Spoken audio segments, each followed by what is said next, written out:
How to fix Fisher and Paykel washing machine out of balance. First, stop the washer. If it's currently shaking or banging, press start pause to let the drum stop completely. Don't try to grab clothes while the drum is spinning. Step 2. Open it and redistribute the clothes. Spread the clothes evenly around the drum. The biggest problem is usually something like one heavy towel, one blanket, one pair of jeans, or sheets all tangled together. Fisher and Paykel specifically recommends manually redistributing an unbalanced load. Step 3. If it's a tiny load, add some clothes. This sounds backwards, but it's important.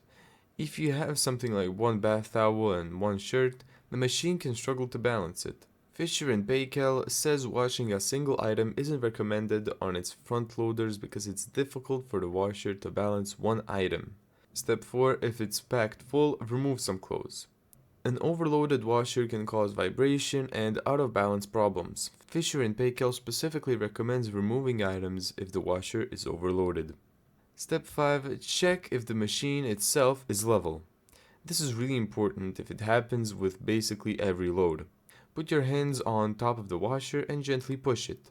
It should feel solid. If it rocks, then it's bad. Now, if it's a newly installed front loader, check the transit or shipping bolts.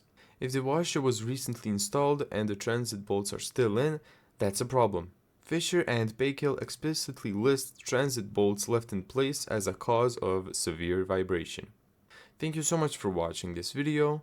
If you found this tutorial helpful, make sure to give it a thumbs up and subscribe. And as always, see you in the next video.